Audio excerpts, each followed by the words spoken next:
Hi, everybody. Happy New Year. Are you ready to watch me lose weight this year?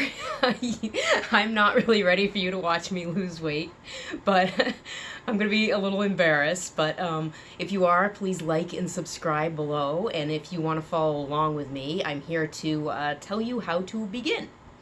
And first of all, I'm not an advocate of fad diets of any kind. You know, keto and Atkins and I don't know.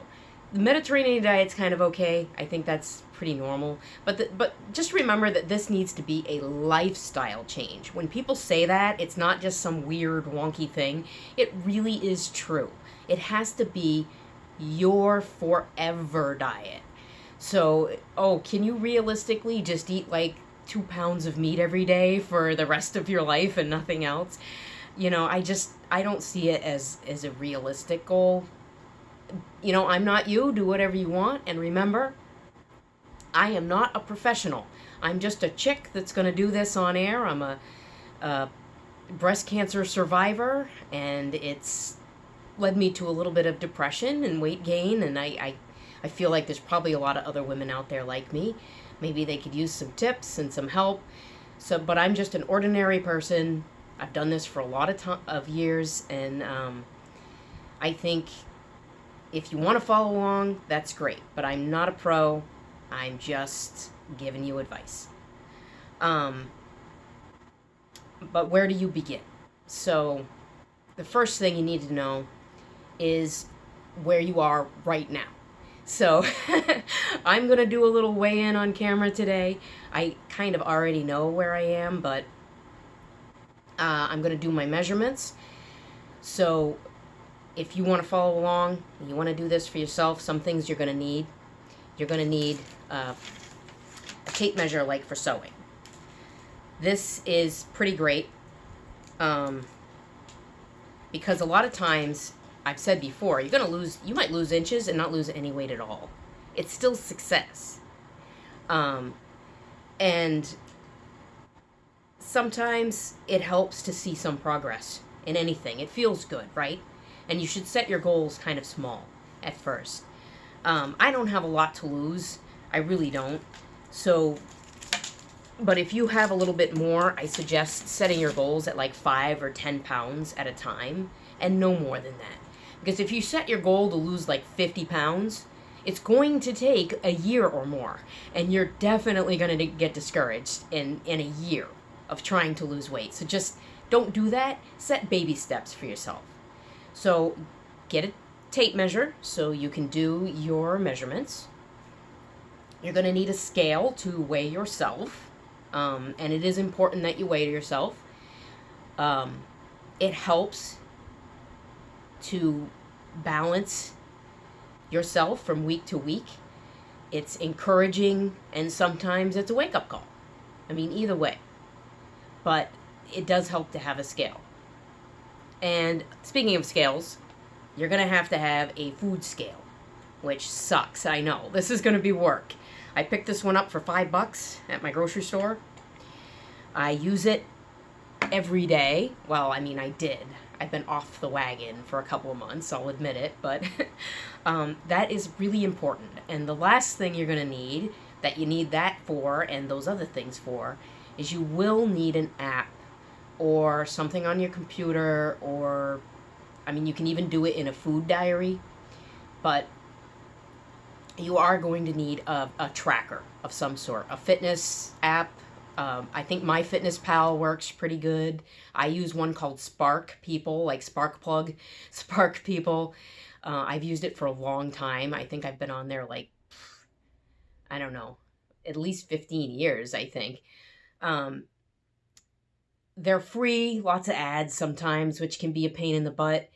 I don't know if I necessarily recommend paying for any of them. I just kind of looked into Noom a little bit myself, and I haven't tried it, so I don't know. But they all essentially kind of do the same thing. And unless you're meeting a coach face-to-face, which is probably the best way to do it, just use one of the free apps. There's like thousands of them out there. But you will need to do that. It's super important. So that's where you begin. You got to know your numbers. You got to set that up. You have to know your weight, and you have to start tracking your food. And what I recommend for the first week is just to eat the way you normally eat. And the only change you make is start to count like your portions and weigh your meats, things like that, and just stick them into your food tracker. But don't try to make like super drastic changes right off the bat. Just spend a week eating the way you normally do. The only difference is don't just take a bag of chips and eat randomly. Actually take the chips out and count out your portion. That's huge. That's huge. That's always where you start. You have to stare what you eat right in the face.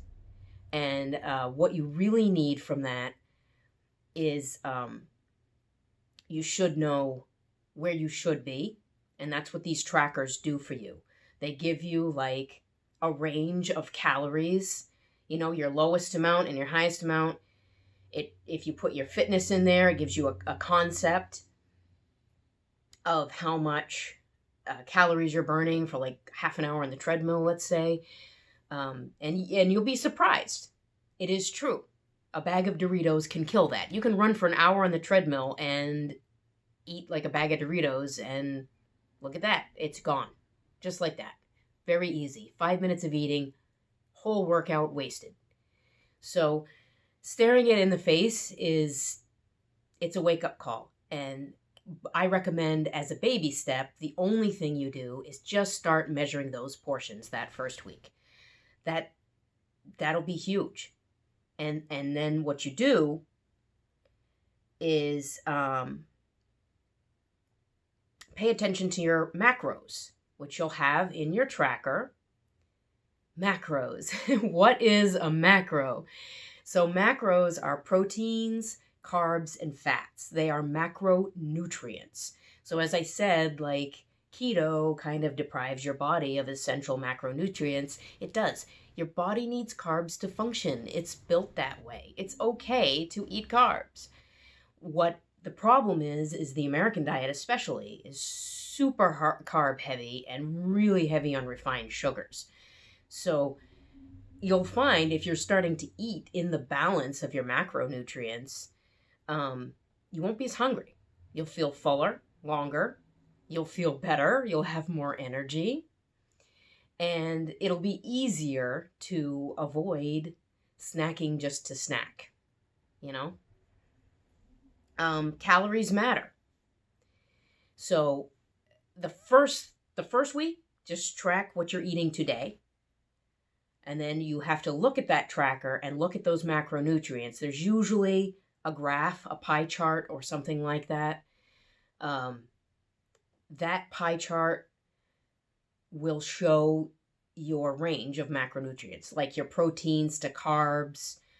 You should stay between 40 and 50% carbs every day. You shouldn't be eating more than that in your diet, and you should be getting at least 20%, I believe, protein every day. And it actually takes some adjusting. So that is why I say to start with what you're eating today and then make your adjustments from there. But it is your own diet. It's what you like to eat. That's why you have to track it and make your adjustments. There's a big difference in the calories from an apple, let's say, to the calories in potato chips, you know? And those tracking programs will do that for you. They'll show you, is your body getting the essential macronutrients it should be, you know? And you can also track your fibers, your sodiums, your cholesterol, whatever it is you need to track. I track my fibers because I don't really have a problem with cholesterol. But I think last time I looked, there's like 20 or 30 things you can track if you want to track those things. And I think it even tracks them if you're not putting it on your page. It's still tracking them in the background. So I think you can actually still go in and add it later if there's something you're curious about what you're taking in. So that's where I recommend you start. You know, for the first week, just literally start measuring, start learning how to measure, start learning what a portion is. Um, you don't even have to look at the packages right now or anything. Just make sure you weigh your meats and your cheeses, your proteins. It also helps to buy single serving containers sometimes and to plug into a tracker. So, like if you're getting yogurts, just buy whatever yogurt you normally eat. And you can just look on little single serving package and it says like 8 ounces or whatever. You can plug that into the tracker. That's what you need to do. That's where you start. It can take. It's not a magic pill. And I would say it can take like probably a month or two to make the appropriate adjustments to your diet to get within those limits. There is a website that's pretty great if you're curious about sometimes like your neck or your waist circumference can give you a different result than BMI. So you can go to calculator.net and the fitness and health calculators, and there's all kinds of really cool calculators in there that can tell you that kind of stuff. Those go like a little deeper than a lot of the trackers do because they do things like tracking your age and like your waist circumference and stuff and putting that into your macro chart, which is like how many calories do you need to burn. But like I said, it's not magic.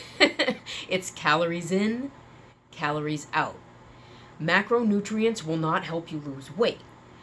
They're not like if you just track that and get your ratios right, you're not going to lose weight. You do need to stay under your calorie limit for your appropriate height and body type.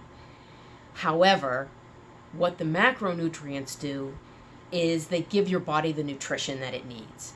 So it keeps you fuller longer. And that's why they're important. So use a tracker, track your measurements and your weight, get a starting point, and get a goal. That's, like I said, go small, 5-10 pounds. Say, I want to lose 5 pounds in 1 month. Okay, that's not hard. So that's where you get your start.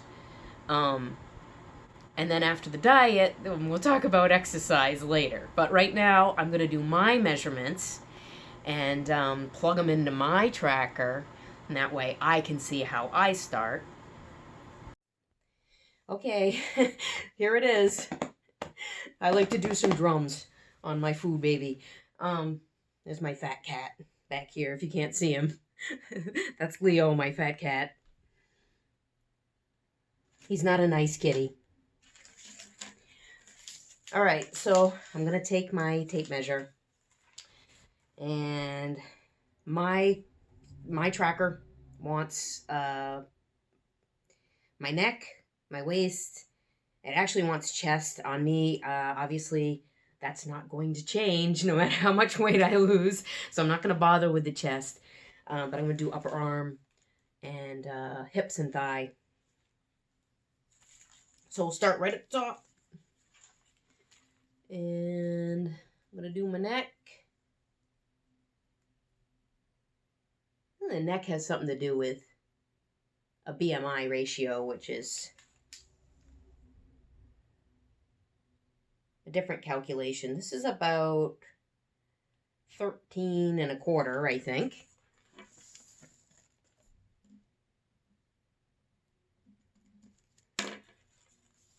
And, well, I guess I can do the upper arm here. I always try to do the fattest part of my arm. First of all, it makes me feel better when I lose something off of it. So if I do the skinnier part, I might not lose anything. And again, keep in mind, I'm a very tiny person, so don't let my numbers discourage you. I am totally out of shape. I'm just a very small person.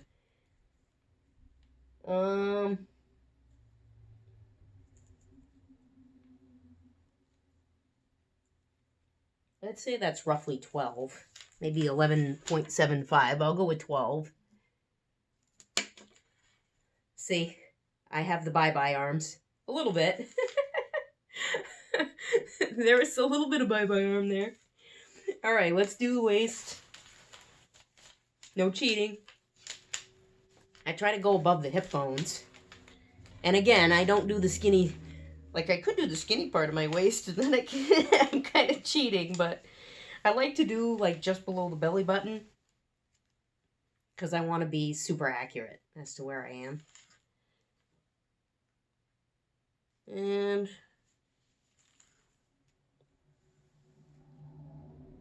so I'm roughly about 32.5, maybe a little more, but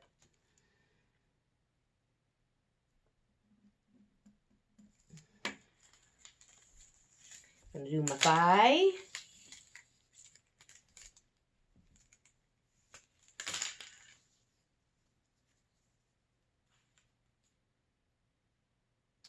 About 21 and a half. It's actually a little over that, but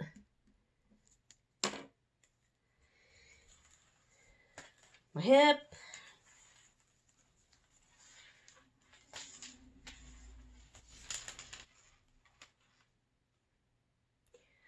$39.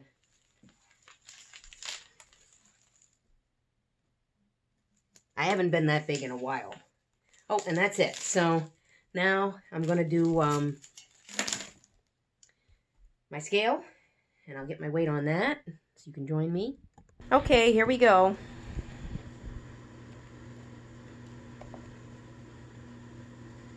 Moment of truth. Yikes. So I started breast cancer at approximately 120 pounds about 14 months ago, and I have put on almost 21 pounds. So I'm at 140.6. All right, so I did it. You saw my food, baby, live on air. I'm going to try to do as many of these videos as I can. It's a little rough for me. I do have school and work a lot of times, and I get, I have to put my priorities in order. But I'll try to at least come on and do a weigh-in and some tips and things like that. Again, start with a tracker. You got to know your numbers. It's really important. That's where you get started, and then we'll go from there.